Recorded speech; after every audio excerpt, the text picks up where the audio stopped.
Good evening, Amazing Grace Church. Hello, everybody. Hope everybody's having a great day.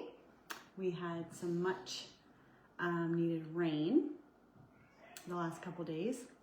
You feel a little off-centered. I do. Can you tell? Yeah. Come on over. Could have just turned the phone. He says that I have OCD, but it's him. Mm-hmm. Hi, Penny. Hi, Peggy. Hi, Richard. Penny, Richard. Yeah. So anyway, much needed rain. We did have some much needed rain, and which forced me to stay in the house and do some housework. Woohoo! I'm super. I love cleaning. My house is very lived in. It's not, spick and span, but I actually enjoy cleaning, and I can't wait for this winter. Because I am a minimalist, but the other people I live with are not. I'm just pretending like I'm not talking. Oh, are you talking? Yeah, I was kind of giving him a hard time about his garage the other day.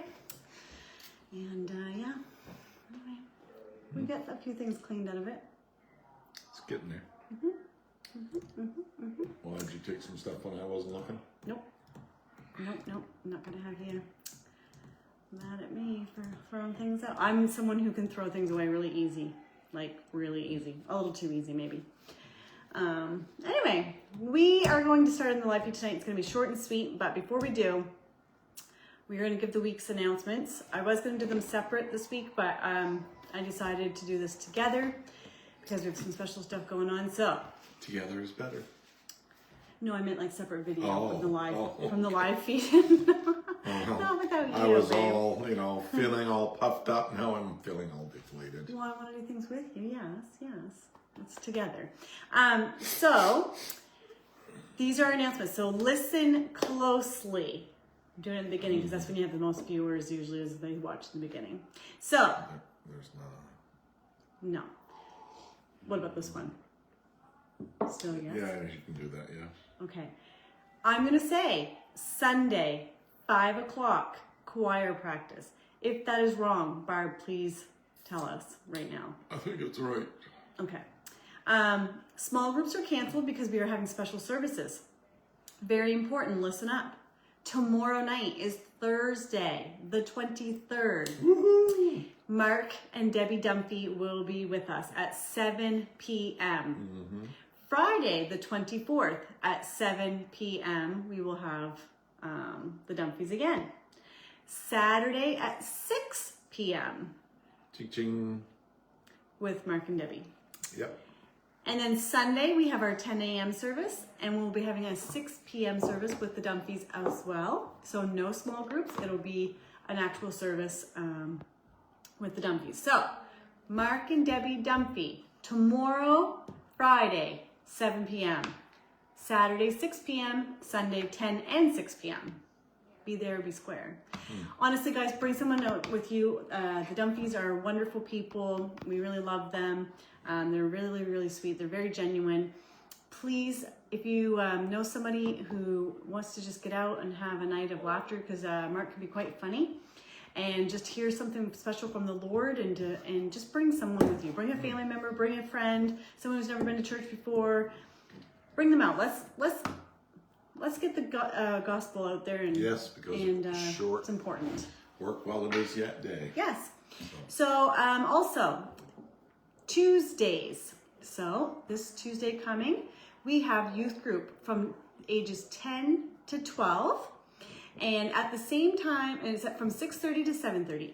At the same time that you drop off your little youngins to have a little youth with us, then you can also go over to our little Overflow Cafe and have a little coffee date with friends, or maybe your husband or wife, or maybe one of your children. So, kids are welcome there. We would ask that they be respectful. Don't run around the house. Also, nobody can go upstairs, okay? The railing, the stairs are not very safe. They're very steep. The railing is not fully connected to the wall, and it's kind of got a little ledge upstairs. It's not really a place to be playing around anyway, but please, Yeah, no need to be up there. no going up the stairs. It is not very safe. We don't need any accidents. But Go to the Overflow Cafe. It's very delicious coffee and a nice atmosphere just to sit and have fun, talk about God, get to know some of the people that you go to church with, Talk bring your about friends, God. talk about God, fellowship, pray for one another, Talk encourage about one another, God. talk about God, let your conversations be holy. Also, what else we got? Don't forget, Pastor Appreciation Month is October. This is our lovely pastor. And he definitely is appreciated. I appreciate you, honey. So you can let him know you appreciate him. The church's Christmas supper. Woohoo! Food. I'm not super happy because I'm not ready for Christmas, but about that part. But church Christmas supper will be November the 29th at 5 p.m. Please put this in your calendar and please let Barb know if you plan to come. We need to make sure that we have enough food to be catered, and we need to make sure that we have enough seating set up. So please, if you are coming to the Christmas church supper, send Barb a message, and it is on November the 29th at the church, 5 p.m. And the Christmas program for the young kids and for the choir is December the 14th, 6 p.m. It will be a good time. The Christmas concert is always fun. We always have a fellowship afterwards, and it's just a nice time to get together and just enjoy relaxation and family and friends and learning about Jesus and singing to him and talking about him and just remembering what the season is truly all about. So if you did not catch any of those, or if you forgot what I said, go back and listen. We're not going to make this video long, and it's at the beginning, so you can go right in and get the announcements. Yep. And put the dates in your calendars.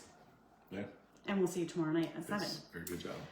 All right, moving right along. Okay, man. Okay, so tonight we have a very quick, simple message. Just felt like it was a timely reminder, and something that's been on my heart for a little bit, because I just know that a lot of people are feeling overwhelmed in the world.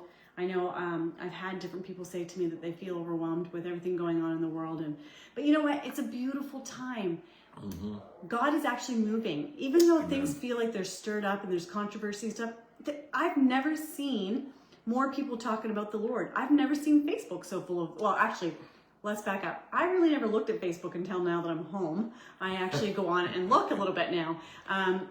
Not going to say that I've changed my mind. I'm like, you know what, maybe I could do something good with Facebook. I'm not going to say I actually like it. I am not sure I'm going to stay in that routine. I'm not a Facebook person. I'm not a technology person. I thought I'd give it a whirl, see what all the hype was, and if I could do something good with it, but I'm not sure I like it. But anyway, but I've never seen more of God moving, and it's exciting. And so we have an opportunity to let our voices be heard. Amanda. And, hello, Amanda. Hey, Dave. Oh, we got all kinds of people watching. Oh, yes, Hi, Katya. Hello, Katya. Alanda, Hey. and Barb, and who else? Penny. Yes. So anyway, just felt on my heart to share this word with you tonight, and I'm gonna go skim through the story of Daniel here, and just have a quick little lesson on this, just a reminder, a refresher of how empowered we can be. So in Daniel chapter 6, I'm just gonna read a couple parts. I Jess. just finished. Verse 3. Starting there, says, Daniel soon proved himself more capable than all the other administrators and high officers. Because of Daniel's great ability, the king made plans to place him over the entire empire. Now, let me just tell you this.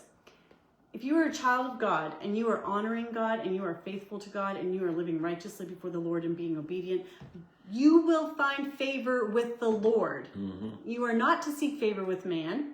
You were to seek favor with God. It tells us that. I think it's in Proverbs. It talks about favor, finding favor with the Lord.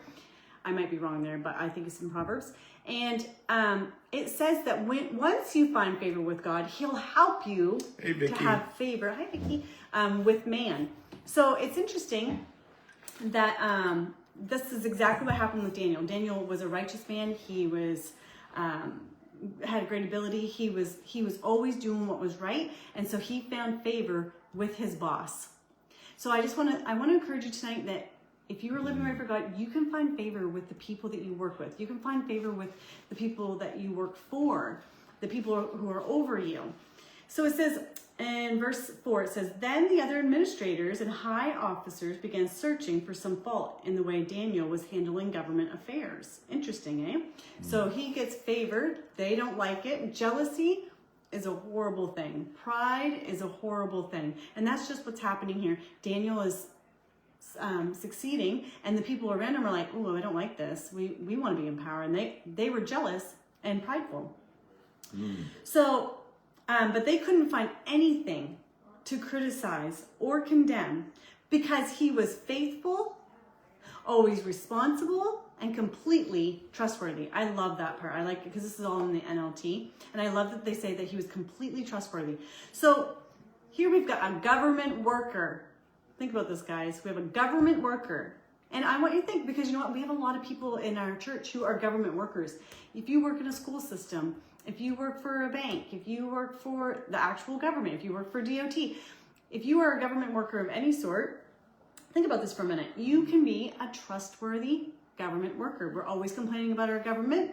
So why don't you, if you're working in that, prove to be a trustworthy one? So it says that he was always faithful, always responsible, and completely trustworthy. So they concluded our only chance to find grounds for accusing Daniel will be in connection with the rules of his religion. So they're like, we can't get him here. And now, is this not just like our Sounds rule like today? today, doesn't it? Yeah. Oh, we can't get those guys. They're good living people. Well, let's attack them at their religion. Yeah. The problem is Daniel wasn't religious. He had a relationship with God.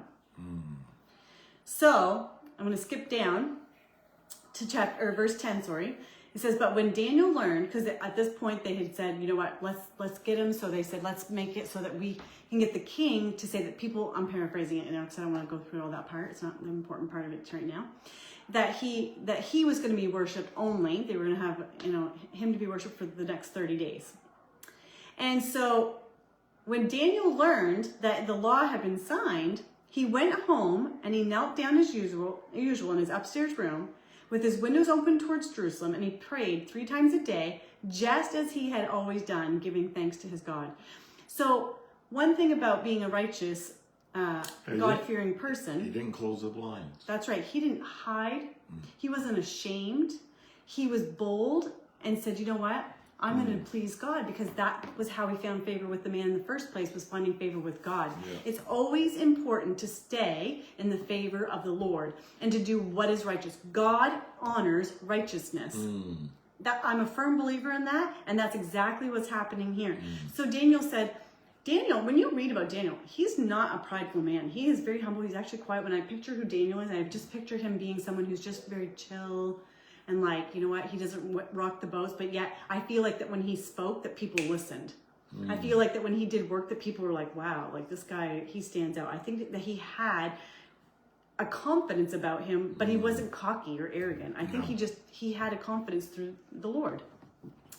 So I'm going to skip down again. So the officials catch him doing this, and that's exactly what they were hoping to do. But remember, the king, he loved Daniel. He thought Daniel was great, and he really didn't want nothing to happen because he was running his kingdom so smoothly. Kristen Thomas is on. Hello, Kristen. Hello, Jathan. and Kristen. And so it says on verse number 16, so at last the king gave orders to Daniel for Daniel to be arrested and thrown into the lion's den. So the king had to do what he had to do. And that's what happens around here. Hi, Jocelyn. That's what happens with your workplace. That happens with the government. When we do things and they don't like it, and they've set rules in place, then they're going to come after you. But it's up to us to make sure that we don't bend on what we believe in. Okay? Right. So it says, the king says to him, may your God, whom you serve so faithfully, rescue you. Now, the king didn't want to say that to Daniel, but he had no choice. It was what the decree was. It was what was said to be done, and he had to make sure that his people knew that he was a God. Oh yeah, you don't even have your John Deere tonight. That he was going to be a man of his word, and so he couldn't go back on what he had said. So he says to him, I hope that your God saves you. So a stone was brought and placed over the mouth of the den, and the king sealed the stone with his own royal seal and the seals of his nobles, so that no one could rescue Daniel.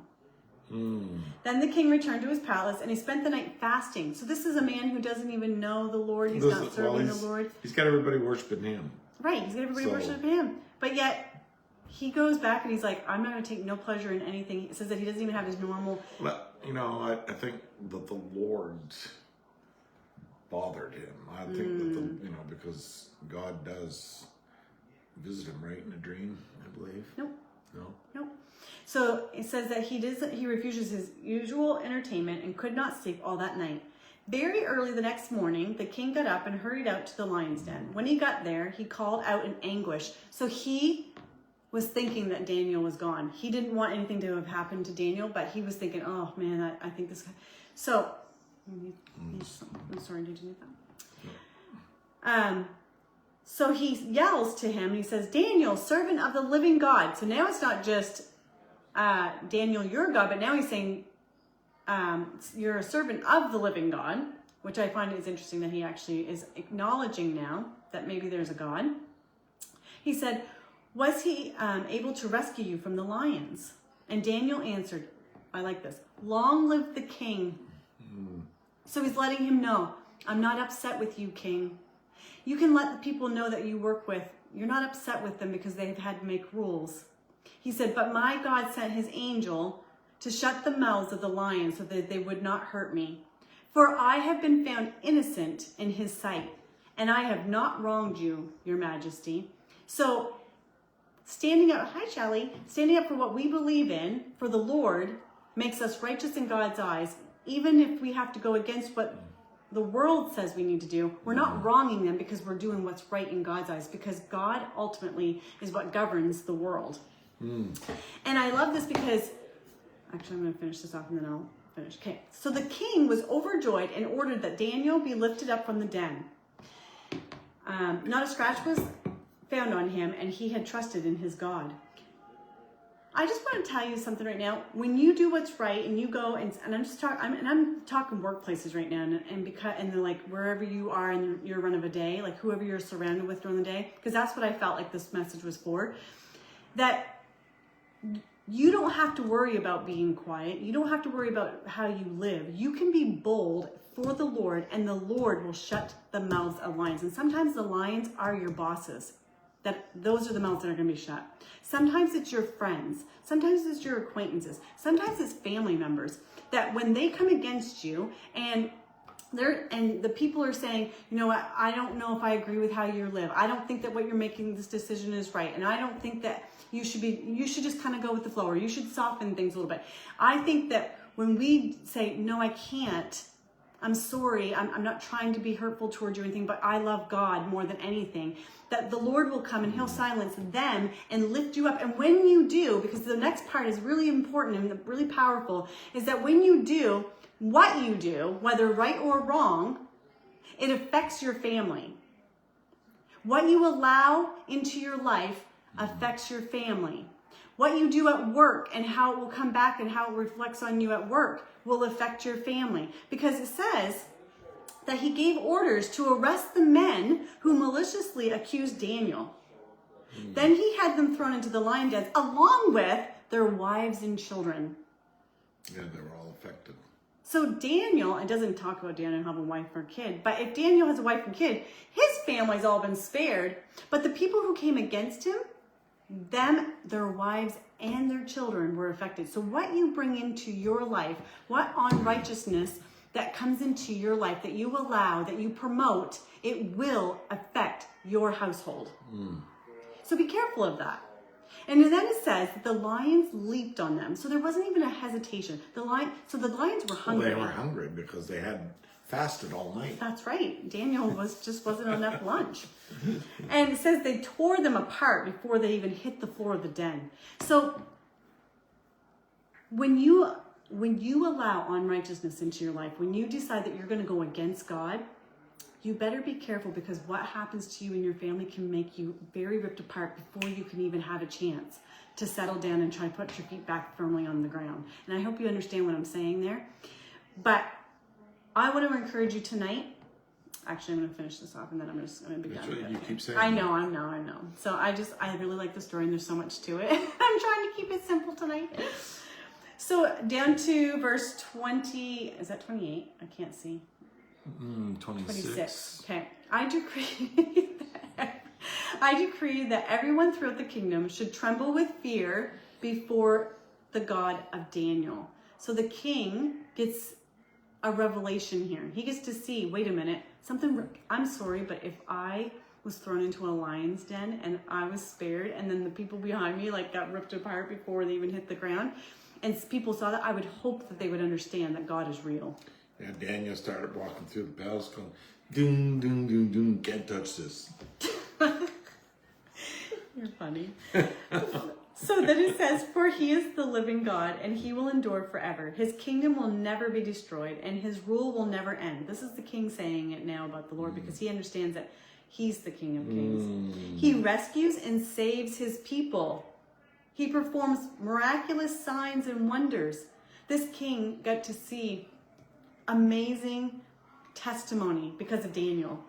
He says, signs and wonders in the heavens and on earth. He has rescued Daniel from the powers of the lions. What you do and what you stand for can be sometimes the greatest testimony without you having to do anything other than just living right for God. Daniel didn't go bragging. He didn't go to those people and retaliate. He didn't say, get out of my face and get into a big argument with those people. He didn't do any of that. He just kept doing what he was supposed to do before the Lord. And they came against him, and the Lord is our defender. He wants to protect you. Daniel didn't have to do anything. He faithfully honored his boss. So you can do what's right and respectful in your workplace or with the people that you're surrounded with every day, but still live righteously. Yep. So I'm going to encourage you today to watch what you're doing. Make sure you're standing for what's right, because it will affect your family, but it will also affect the people who see it, because it could be the greatest testimony and the thing that actually saves people and brings them to the Lord. Yeah. And I just felt tonight that this was a timely reminder of this story. Such a simple story, simple message, but super powerful and super prevalent for today. And we need this. We need to have this reminder every single day that we don't have to worry about what's going to come after us. The Lord, if we're living righteously, the Lord can shut the mouths of the lions in your life. Yes. And the devil always takes things too far. Sin is never satisfied. It always wants more. It has a ferocious appetite. So, the devil, puts one thing there, and we don't say nothing, and then it goes further and further until it gets to the place where they're saying, well, pedophilia is normal, and nobody dares to say anything because we don't want to upset anybody. I'm sorry, you're sick. Yeah. You're mentally something wrong. If you're a pedophile and you need deliverance, simple, and so how did we get to this point is because we've set back and said nothing instead of standing for righteousness, and there are people that don't necessarily profane or proclaim to be a Christian, but they certainly know the difference between right and wrong, and you'd be surprised who will stand with you when you begin to stand for what's right. That's right. And don't think you're alone. Don't be Elijah. No, Elijah thought he was all alone, Yeah. but the Lord had set aside 7,000 to stand with him. So you're not alone. You have No, people who never. will stand with you. Yeah. And right now, there's a lot of people standing. Yeah, because people are fed up. Fed up, with the way that our society is going, the way that people are treating other people, and just, the way that social media has made it convenient for people to belittle and say nasty things and get on there and air their dirty laundry. That's that's so not classy. That is so, I'm trying to find an appropriate word, but that is so unacceptable. We'll say that. It's better than what I was thinking. That's so unacceptable to do stuff like that. And I find it's a lot different when you're looking somebody in the face and speaking with them. And it's just like text messages and stuff like that. And people post their text messages with other. Stop doing that. You're not gaining anything by that. All the Bible says pray. In Matthew 5:44, pray for them. that despitefully use you and persecute you for my name. Pray for them, Jesus said. Exactly. And the gospel is what brings a turnaround. And listen, if you have a place where you have a say in your workplace, whatever, Yeah, say. speak. Do not be silent. Being silent can be as equally bad as being unrighteous. I'll say it like that. Yeah. If you are not standing up for righteousness, you're against it. Well, a lot of times, yeah, immature, right? A lot of times, you can change Hi, Shelley. the atmosphere with your words. Yep. And just saying something to deflect. And there was a person one time, and they used to always talk about how much fun they're going to have when they go to hell, and so I just called them out one day and I said, no, that is not what hell is. No.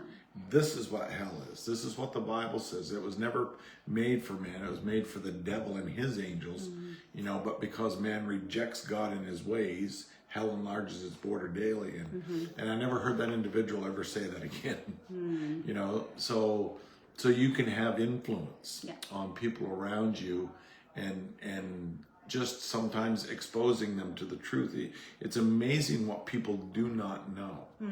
I had a lady that went to church a lot, and she admitted to me when I went and seen her, because she was at home, she couldn't get out, and she said, you said that the devil wasn't in charge of hell, and I never knew that. I thought the devil was in charge of hell. When the word plainly says that God created that for the devil and his angels as a place of punishment. Yeah. They're not in hell right now. Because that's a place of punishment, that when God sends them there, that's it. Yeah. And so people don't understand sometimes, and they don't know the word, and so they need to know it, and you can speak it, and speak it with love, and make a difference. Yeah. Stand for what's right. Stand for what's right. Yeah. God honors righteousness. Yes, he does. And That's he'll it. honor you. That's right. Yes. He'll honor you. When you take a stand, God will honor you. That's right. Yeah. Was a mark on you. Amen. Amen. Well, good job. Don't forget the announcements. That's right. Go back and watch them. Brother Dumpy's going to be with us. Tomorrow, 7 p.m. 7. Bring a friend. Come on. Or 2, or 3, or 5. Put in your car. Bring some unsaved people. That's right. Bring them. Say, let's go to church. Let's go to special meetings, and see what the Lord won't do for you. Yep. And I know He'll bless you. He will. And it'll be good. Amen. So. All right. See you tomorrow night. See you tomorrow night. Love yous. Bye.